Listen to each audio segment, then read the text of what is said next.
Grabe.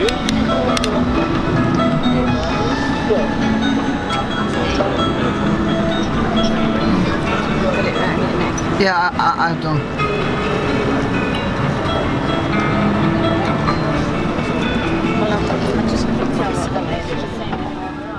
The Singapore River Cruise.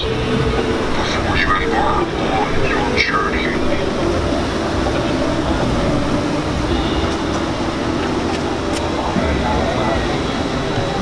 as promised, up next is Malayan Park, home of the original Malayan statue. To understand our unique national emblem with the lion head and fish body resting on a crest of waves, here's a quick history lesson. Singapore was originally known as the ancient city of Temasek, which means sea town in Javanese. But according to legend recorded in the Malay annals, Prince Saunila Utama renamed it Singapura, meaning lion city in Sanskrit, after he spotted a lion on its shores. The lion's head represents the lion slaughtered by the legendary Saunila Utama, while its fishtail symbolizes Temasek and Singapore's humble beginnings as a fishing village. Measuring 8.6 meters high and weighing 70 tons, the Malayan sits on reclaimed land looking out to sea.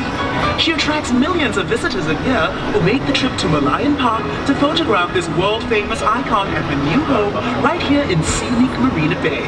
Take a peek behind the Malayan and you'll see a baby Malayan. Believe it or not, its scales are made from pieces of porcelain repurposed for spoons, bowls and plates. Next to the Malayan and her cub is a luxurious lifestyle dining and waterfront hotel hub known as the Fullerton Heritage, that blends exciting futuristic projects with the older colonial landscape of Singapore. To your right is Clifford Pier, which was built in 1933 as a landing point for immigrants hoping for a new future in a new land. It was also once known as Red Lamp Pier because legend has it that a red oil lamp used to hang from the pier as a comforting guide to weary seafarers. Mindful of its rich historical past as a bustling trading post and gathering place for food lovers and entertainers, Clifford Pier has been carefully conserved and now serves as the lobby of the Fullerton Bay Hotel. And beside it is Customs House, a charming conservation building from the late 1960s, which began as the Customs Harbour Branch building, one of Singapore's earliest modern-style public buildings. As Singapore's shipping and trade boomed, it became home of the Singapore Customs Police, tasked with watching over one of the world's busiest harbours. Further up, you'll see the magnificent Marina Bay Financial Centre, which sits on prime waterfront real estate at the heart of Singapore's new downtown and is an expansion of the central business district. Arguably the crown jewel of Marina Bay, this purpose-built financial centre combines the best in form and function, blending office towers, luxury apartments, and retail space, making it one of the hottest places to live, play, and work, as befitting Singapore's position as a global financial, residential, and entertainment hub. It's also part of the 3.5-kilometer Marina Bay waterfront promenade, which has become a popular scenic footpath, especially since this walkway boasts several unique design features. You can look forward to an uninterrupted experiential walk or jog around the bay. Do find time to explore the promenade, which links the landmarks of its beautiful bay area, including Marina Reservoir, Marina Barrage, and Gardens by the Bay. Also located along this fascinating waterfront walk is the Marina Bay City Gallery, which showcases the story of Singapore's urban transformation and the development of Marina Bay. Don't miss its touch-activated exhibits and innovative city model, offering a bird's-eye view of key landmarks in Marina Bay, which will help you navigate the Bay Area.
Kami pa lang.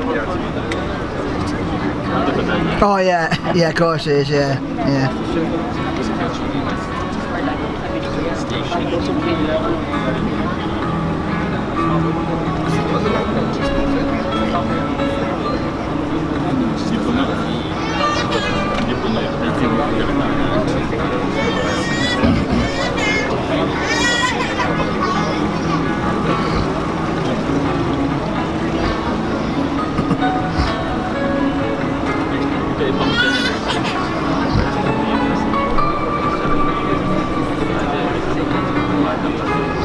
So alam mo na dad ko sa mga nag-check in.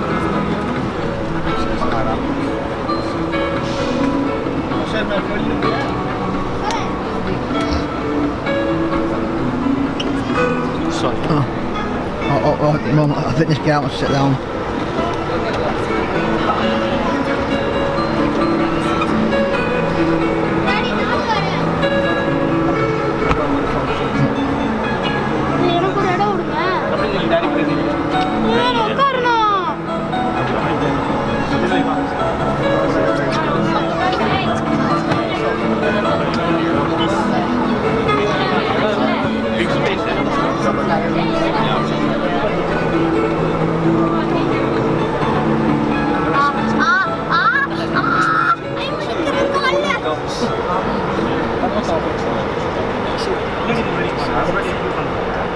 As we cruise round Marina Bay and begin making our way back down the Singapore River, have a look to your right at a Singapore landmark that really needs no introduction.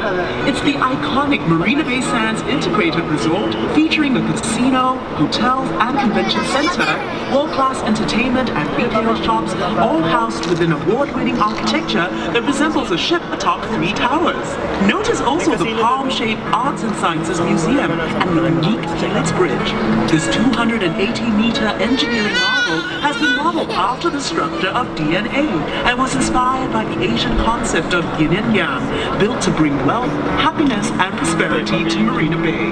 This bridge will also link you to another awe-inspiring attraction, the Gardens by the Bay.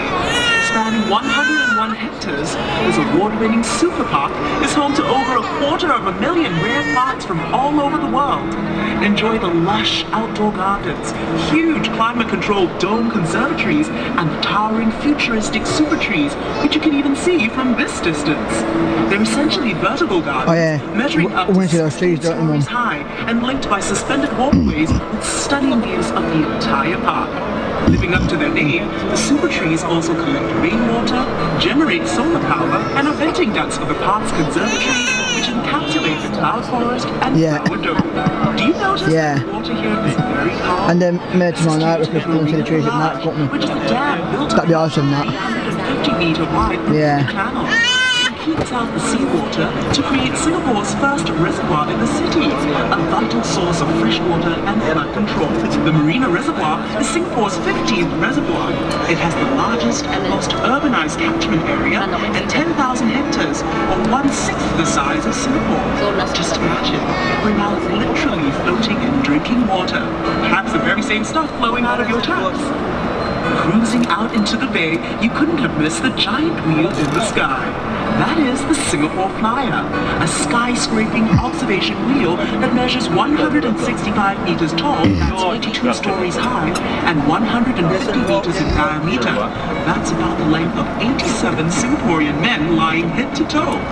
The wheel carries 28 city bus-sized capsules, each allowing up to 28 passengers, which means that at any one time, the Singapore Flyer can transport 784 passengers per revolution, which takes about 22 minutes to complete, rotating at a small speed of 24 centimeters per second. This engineering wonder provides breathtaking panoramic views of Singapore and the islands beyond. In fact, from on board, you can see up to 45 kilometers away. That's 3 kilometers more than the entire length of our island city. You'll also notice to your right 2 curious spiky toes unique only to the Esplanade theaters on the bay. Because of its resemblance to the king of fruits, it's been affectionately nicknamed the Durians. No worries here. Quite unlike its pungent namesake, the Esplanade theaters on the bay attract hordes of hungry culture vultures eager to taste of its many blockbuster productions. As the region's premier...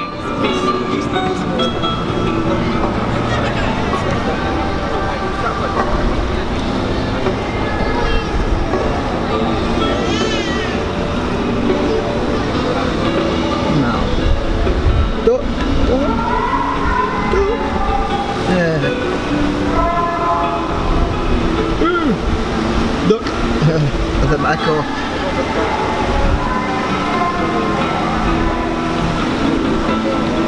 Yeah, and it does. The green area to your right was once lined with lovely European-style houses that brought to mind the fashionable elegance of London's Mayfair. No wonder the Esplanade was a popular place for European settlers to see and to be seen. Back in the old colonial days, they would emerge from their houses to stroll along the Esplanade every afternoon. Here they would enjoy the sea breeze, exchange gossip, and perhaps even indulge in a little innocent flirtation. As a nod to our colonial history, Queen Elizabeth Walk was opened within the Esplanade Park in 1953 to honor the coronation of Her Majesty Queen Elizabeth II. If you have the time, this park will take you on a pleasant meandering walk through the park to other interesting national monuments.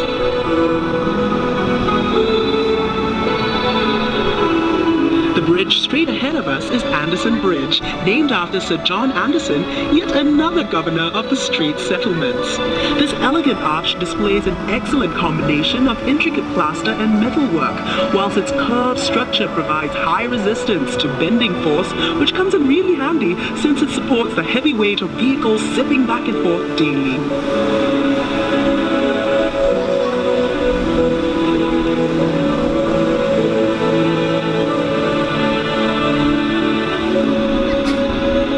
Gorgeous contrast to the skyscrapers that now mark the Singapore skyline, just look to the right and you'll see sitting grandly before us 3 beautifully preserved buildings that commemorate Queen Victoria, the Empress of India. The Victoria Theatre and Victoria Memorial Hall, which features the clock tower, are both historical monuments dedicated to the performance arts. Right next to them is the Empress Place building, which was constructed in 1907 entirely by convict labor. Previously known as the government offices, the Empress Place building is now also a national monument and home to the Asian Civilizations Museum.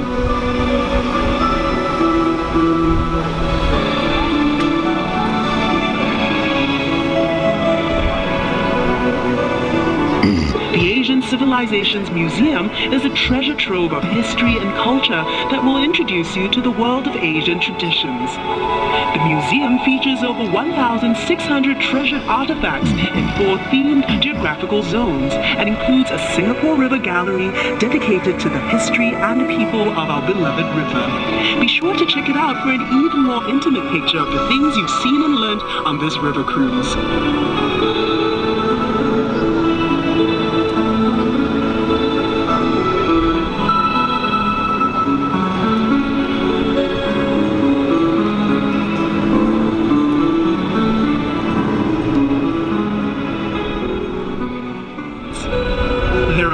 Other surprising sculptures that dot the Singapore River Promenade, and if you decide to take an exploratory walk, we promise you won't be disappointed.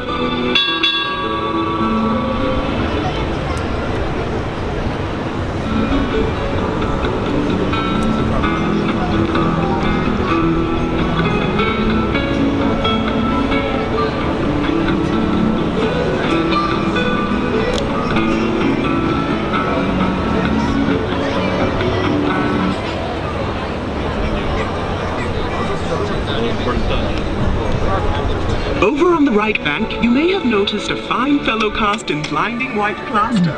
Englishman Sir Thomas Stamford Raffles, the founder of modern Singapore. The statue marks the spot where Sir Raffles is thought to have first landed in Singapore in 1819. Back then, Singapore was only a sleepy little fishing village, but Raffles saw enormous potential due to a location along the main shipping route between India and China. After signing an agreement with Singapore's then ruler, Sultan Hussein of Johor, Raffles set about establishing a trading post and free port on the island for England's East India Company. He developed a town plan, drawing up residential, administrative and commercial districts along the riverbanks of this budding island city. The large building we're passing on the right was Singapore's first courthouse, after which it became Parliament House until 1999, when the new Parliament House was developed just next to it. What is that strange disc hovering over Parliament House? Is it a bird? Is it a plane? Is it a UFO? Don't worry, what looked like something out of a sci-fi movie is actually part of the Supreme Court of Singapore. Now this is Elgin Bridge, named after the then Governor General of India, Lord Elgin. Fittingly, the bridge served as a link between the Indian merchants on the north side of the river and the Chinese community on the south side in the days of our colonial past. Wow. We're now approaching Coleman Bridge, named after its Irish architect, George Drumgold Coleman, for his invaluable contributions to Singapore's development. Appointed the first superintendent of public works in Singapore, Coleman brought with him an architectural style known as Palladian, a combination of Greek and Roman styles adapted for our tropical climate.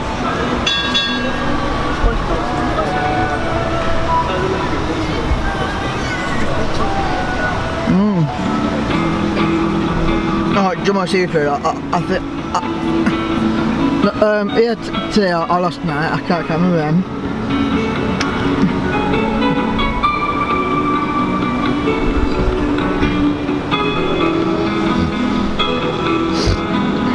Yeah. Well, it was worth it in the end.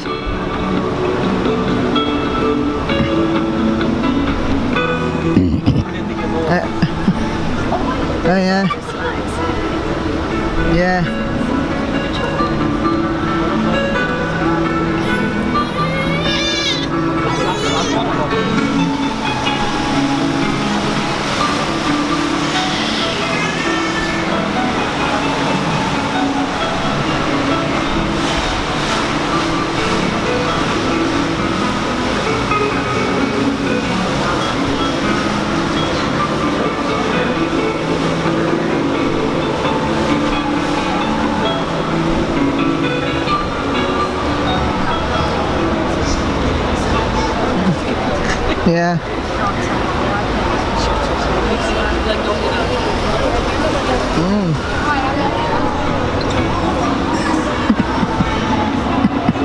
Put it round here though, man.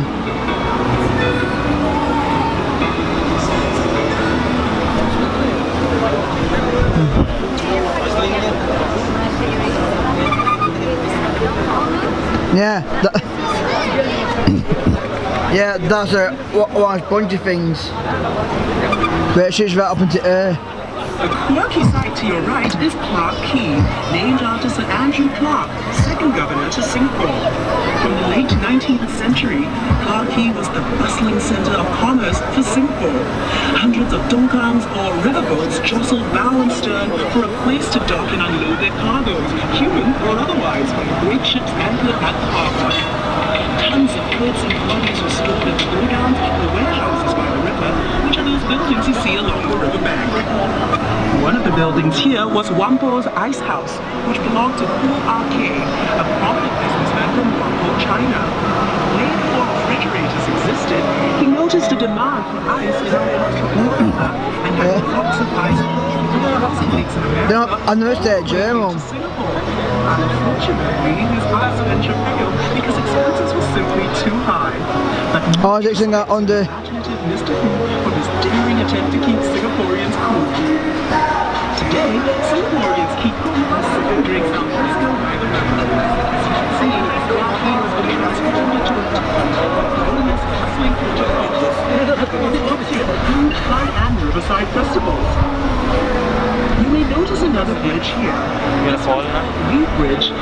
seem yet another symbol of bringing people together. From the 1940s to the 1960s, this bridge was a popular place for storytellers to gather and yaaaa, or shuoshu, which means talking about the past while talking about books. Street halters, warehouse laborers, and others from the largely Teochew Chinese community would gather here nightly to be entertained. The storyteller would start by talking about the day's news, then continue with riveting classic tales from ancient China. Wow. The duration of the joystick, and the audience would pay just 1 cent in the 1940s and just 5 cents in the 1960s. Chinese yaaaa, or opera, was another popular form of entertainment back then, and there were 2 Teochew opera theaters here. In the 1950s, admission to watch an entire performance was just 50 cents, but the common practice was to only pay 5 or 10 cents just to catch the last 10 minutes, which was the most exciting part of the show. Some might say this opportunistic spirit of frugalness endures amongst the most cunning of Singaporean businessmen till today. During festivals and religious events, the opera performances would be staged outdoors for all to enjoy free of charge.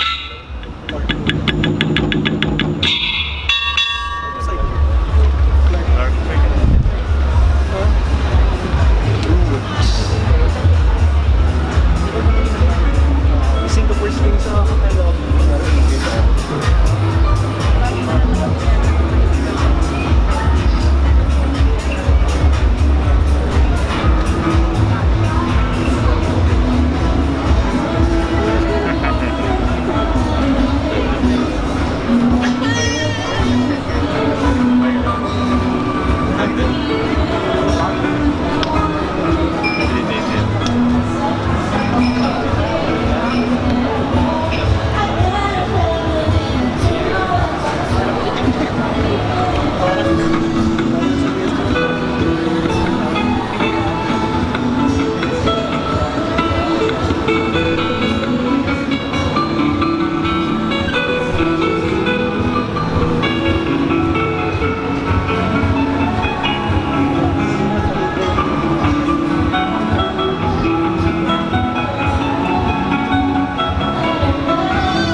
Yay!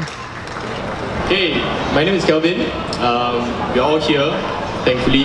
Thanks to you guys for coming. We're all here for my graduating recital. After this, I need to start looking for a job. So, the set we have is about 40 minutes long. Okay, we're comprising of both originals and cover material. So without further ado, let's us begin with the first song. This first song is called One.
So